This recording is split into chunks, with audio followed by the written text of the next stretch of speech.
Hello everyone.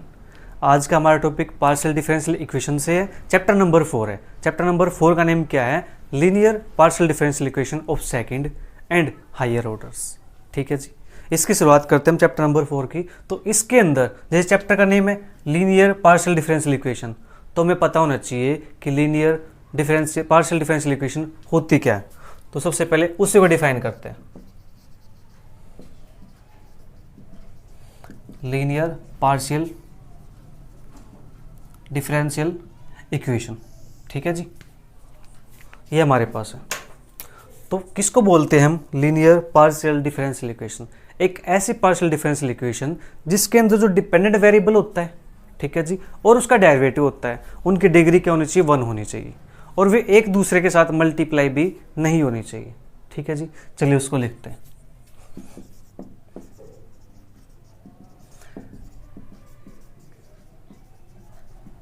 A partial differential equation in which dependent variable and its derivatives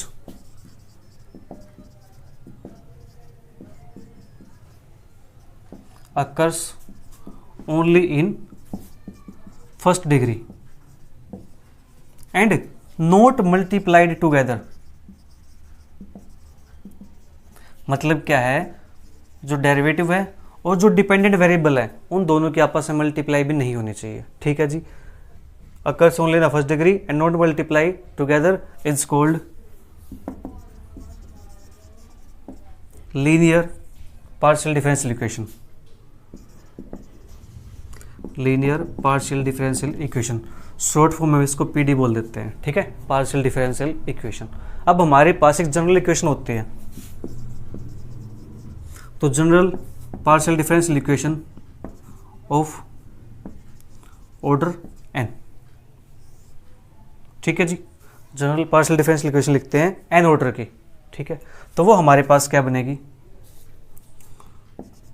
A naught curly n z by curly x की power n plus k curly n z by curly x की power n minus 1 curly y, और यहाँ पे coefficient a one plus k a two curly n z by curly x की power n minus 2 curly square y plus के and so on, plus last में हमारे पास a n curly n z upon curly y की power n. ठीक है जी, plus B note curly N minus 1 Z upon curly x की power n minus 1 plus के B one curly N minus 1 Z upon curly x की power n minus 2 और करली y की power हमारे पास क्या जाएगा? करली वाई की पावर 1 आ जाएगा। ठीक है जी, B to curly N minus 1 Z upon curly x की पावर एन माइनस 3 और करली वाई स्क्वेयर प्लस के टू सोन, लास्ट में हमारे पास क्या आएगा? प्लस के बी एन माइनस 1 करली N minus 1 Z upon curly y की पावर एन माइनस के 1 प्लस के एंड सोन। तो लास्ट में हमारे पास मान लीजिए एम नोट आ गया, curly z by curly x plus के m one curly z by curly m one curly z by curly y plus के and dot dot plus last में हमारे पास मान लेते कि एन नोट आ गया, एन नोट जेड। ये हमारे पास क्या है? General partial differential equation of order n की है। ठीक है जी, ये हमारे पास हो गया। इक्वेशन है तो चलो इसको इक्वल टू में 0 पुट कर देते हैं। ओके, लास्ट में हमारे पास क्या आ जाएगा? एन नोट जेड आ जाएगा। राइट, तो ये हमारे पास क्या है? जनरल पार्शियल डिफरेंशियल इक्वेशन है ऑर्डर एन की। ठीक है जी, अब जो यहाँ पे जो a naught a one a two a n है, ये क्या है? ये कॉन्स्टेंट है, कॉन्स्टेंट कोफिशिएंट इनके, या फिर हम कह सकते हैं इनको कि जो a naught a one a two a three up to b one b two जो भी दे रखे हैं कॉन्स्टेंट, ये क्या हो सकते हैं? ये फंक्शन हो सकते हैं एक्स एंड वाई के। ठीक है जी, तो या तो कॉन्स्टेंट हो सकते हैं। ठीक है, तो मैं यहाँ पे लिख देता हूँ कहीं पे, where a naught a one a n b naught b one b n minus 1 m naught, m one, n naught are constant coefficient और function of x and y. या तो ये कांस्टेंट कोफिशिएंट हो सकते हैं या फिर ये हमारे पास क्या हो सकते हैं, function of x and y. ठीक है जी, ये हुई हमारे पास linear partial differential equation order n की। ठीक है, अब बात करेंगे यहाँ पे हम किसकी, चलो यहाँ पे लीनियर था ना, तो ये लीनियर की बात करें हम तो लीनियर लिख देते हैं। ठीक है जी, लीनियर पार्शियल डिफरेंशियल इक्वेशन। अब बात करेंगे हम linear homogeneous partial differential equation की, या होमोजीनियस पार्शियल डिफरेंशियल इक्वेशन। ठीक है, अब जल्दी से इसको नोट कर लीजिए, फिर बात करेंगे homogeneous linear partial differential equation. इसको आप जीरो लिखने के बजाय आप इसको ये लिख सकते हो कि जो हमारे पास ये क्या है, एक्स वाई का फंक्शन है इसके अंदर सारा देख लो यहाँ पे, x x y x y y x x y x y. ठीक है, ये हमारे पास क्या है, एक्स वाई का फंक्शन है। जल्दी से इसको नोट कीजिए एक बार।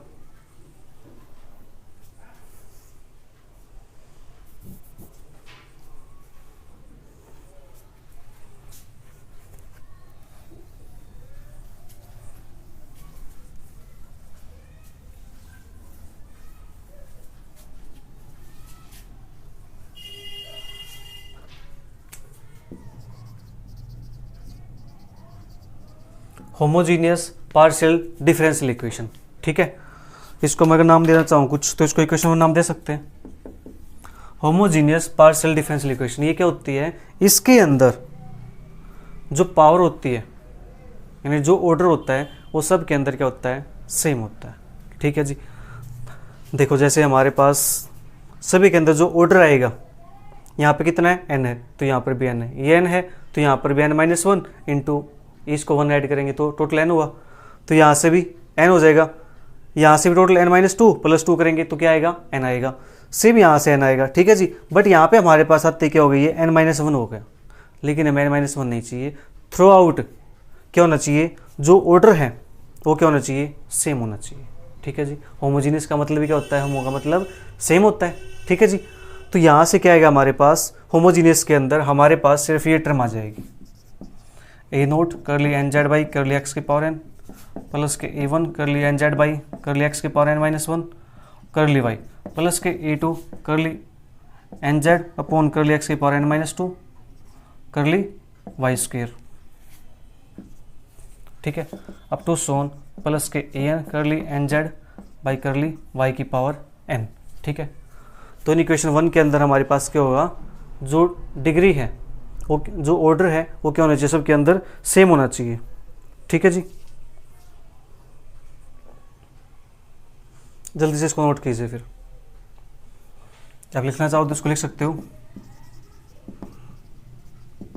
All derivatives in equation one occurs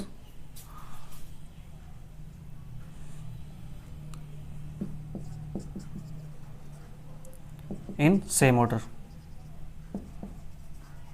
same order के अंदर होनी चाहिए। ठीक है, नोट कर लिया आपने ये, चलो अच्छी बात है।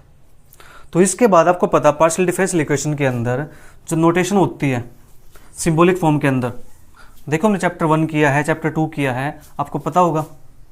तो उसके अंदर क्या करते हैं हम, जो पार्शियल हमारे पास डिफरेंशियल ऑपरेटर होते हैं,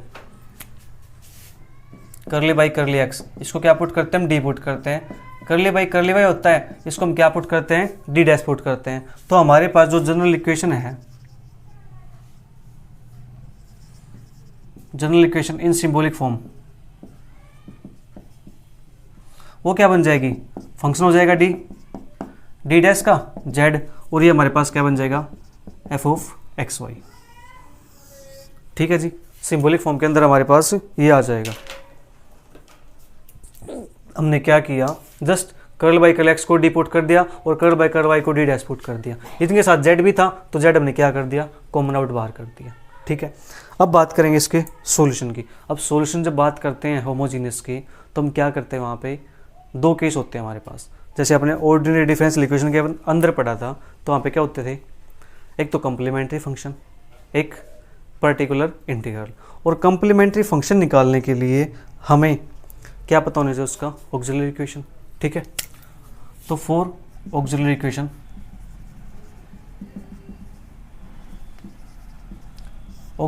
के लिए हम क्या करते हैं, put d is equal to m and d dash is equal to 1। Auxiliary equation निकालने के लिए हम क्या करेंगे, d के प्लेस पे तो m पुट कर देंगे और d डैश के प्लेस पे 1 पुट कर देंगे। ठीक है जी, तो जो कंप्लीमेंट्री फंक्शन बनता है हमारे पास, वो हमारे पास यहाँ से क्या बनता है, phi1 y प्लस के x।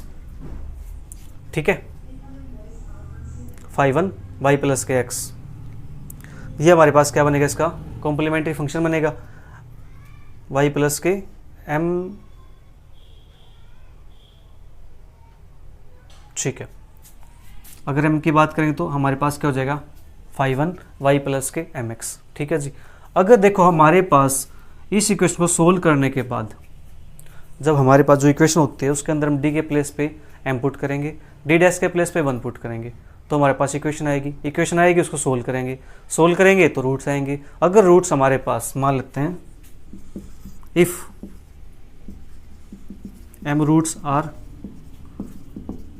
डिस्टिंक्ट, देन जो CF होता है हमारे पास वो क्या आएगा, z is equal to phi1 y plus k m1x plus के phi2 y प्लस के m2x प्लस के phi3 y प्लस के m3x प्लस के टू सोन। ठीक है जी, इस प्रकार से आएगा हमारे पास। अगर रूट्स कैसे हो, रिपीटेड हो,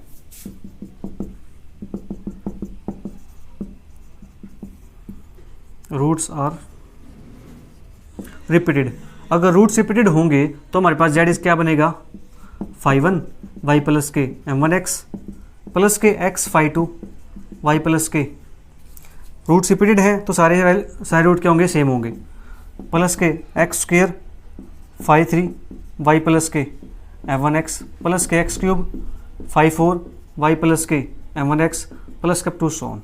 ठीक है जी, ये बात हुई हमारे किसकी, कॉम्प्लीमेंट्री फंक्शन की। ठीक है, अगर रूट्स क्या है, डिस्टिंक्ट रूट है, तो z हमारे पास क्या बन जाएगा, phi1 y plus k m1x plus के phi2 y प्लस के m2x अप टू सोन। ठीक है, अगर रूट्स क्या है, रिपीटेड हैं तो हम क्या करते हैं, वहाँ पे x के साथ मल्टीप्लाई करते हैं, तो phi1 y plus k m1x, फिर x के साथ मल्टीप्लाई की, अगले में x स्क्वायर के साथ करेंगे, फिर x क्यूब के साथ, x की पावर 4 के साथ, इस प्रकार से हम यहाँ पे करते जाएंगे। ठीक है जी, ये तो बात हुई हमारी किसकी, CF की। अब बात करेंगे इसके पर्टिकुलर इंटीग्रल की। तो पर्टिकुलर इंटीग्रल के लिए हमारे पास केस बनेंगे, 6-7 केस हैं। ठीक है, उनको डिस्कस करेंगे 1 बाय 1। अब जल्दी से इसको नोट कर लीजिए एक बार।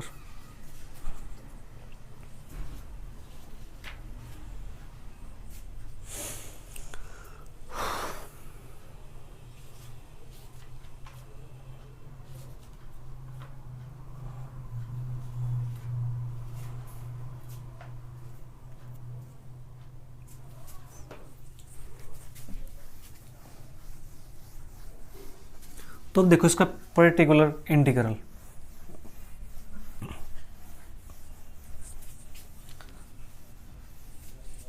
अगर हमारे पास देखो पर्टिकुलर इंटीग्रल है तो हम क्या करेंगे, केस फर्स्ट में अगर हमारे पास if f of x y किसके इक्वल है, e की पावर ax प्लस के by की, देन पर्टिकुलर इंटीग्रल 1 बाई में f d डैश e की पावर ax प्लस के by, ये क्या हो जाएगा हमारे पास 1 अपॉन f ab e की पावर ax प्लस के by।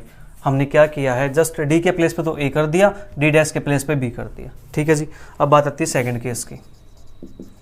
सेकंड केस के अंदर क्या है, अगर आपके पास जो f ऑफ एक्स वाई है राइट हैंड साइड वाला, वो क्या हो जाए साइन एम एक्स प्लस के एन वाई, या फिर कोस एम एक्स प्लस के एन वाई। तो इस केस के अंदर हम क्या करेंगे, पुट करेंगे D square is equal to minus k m square, और डी डैश का square is equal to minus k n square, और D dash is equal to minus k m n. अब बात आती है केस थर्ड की। Case third के अंदर हमारे पास क्या है, इफ एफ एक्स वाई, हमारे पास क्या हो जाएगा, एक्स की पावर एम वाई की पावर एन। तो हम क्या करते हैं इस केस के अंदर, 1/f डी डैश एक्स की पावर एम वाई की power n is equal to, ये बनेगा हमारे पास एफ डी डैश इसका इनवर्स, ठीक है जी, एक्स की पावर एम वाई की पावर एन। हम इसको क्या करेंगे, एक्स ओ करेंगे एक्सपेंड, किसकी फॉर्म में एक्सपेंड करेंगे, असेंडिंग पावर की फॉर्म में, ठीक है, expand in ascending powers of d and d dash and operate on x की पावर m y की पावर n। तो इसको एक्सपेंड करेंगे हम असेंडिंग पावर की फॉर्म में, ठीक है, असेंडिंग टर्म की फॉर्म में। देन उसके बाद इस पे ऑपरेट करेंगे x की पावर m y की पावर n पे, ठीक है जी, समझ आ गया, गुड। इसके बाद केस नंबर 4 हमारे पास है। केस नंबर 4 हमारे पास क्या कहता है, अगर आपके पास f of x y, when f of x y is a function, is any other function of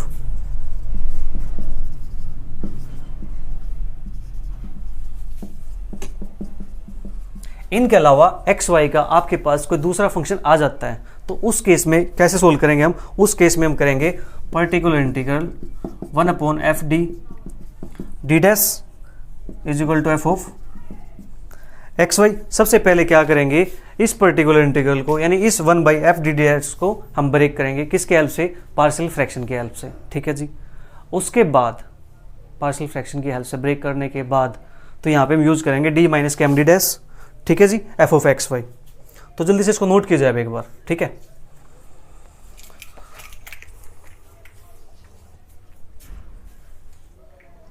आज हम सिर्फ रिजल्ट्स करेंगे यहाँ पे और कुछ नहीं है, उसके बाद एक्सरसाइज करेंगे, ताकि हमें पता होना चाहिए कि रिजल्ट्स जो हम यूज कर रहे हैं वो कौन से यूज कर रहे हैं, कहाँ से आए हैं, ठीक है जी।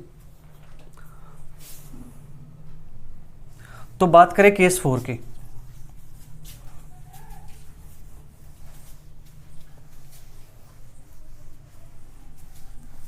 तो केस 4 हमारे पास ये हमारे पास है। सबसे पहले क्या करेंगे, ब्रेक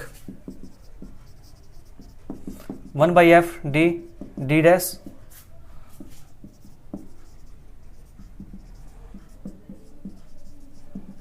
बाई पार्शियल फ्रैक्शन, ठीक है जी।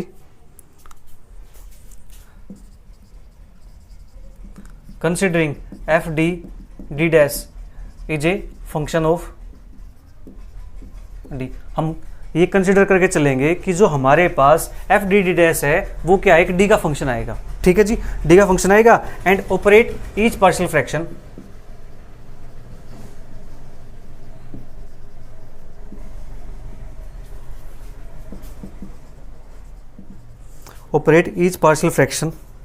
On F of x y such that, किस प्रकार से कि 1/d minus k m D dash F of x y is equal to integration F of x comma c minus k m x d x, ठीक है जी। इस प्रकार से करेंगे। अगर जो हमने अभी तक ये जो 3 केस किए थे, इनसे अलग हमारे पास कुछ फंक्शन आता है एफ ऑफ एक्स वाई का, तो उस केस में सोल्व हम ऐसे करेंगे, ठीक है। जैसे आपका सेकेंड एक्स आ जाएगा, 10x आ जाएगा, इस टाइप से। जल्दी से इसको नोट कीजिए। फिर एक मेथड करते हैं, शॉर्ट मेथड, ठीक है, एक शॉर्ट मेथड भी शॉर्टेड, उसको लिखते हैं, हमारा काम फिर आसान हो जाता है।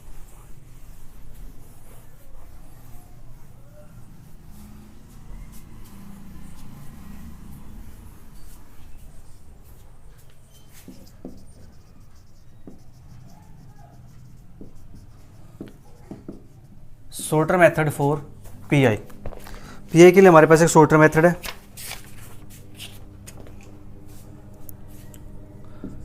F D dash Z. अगर हमारे पास क्या है, एफ ऑफ एक्स वाई है, ठीक है, और ये क्या है, F dash x, where F D dash is homogeneous function.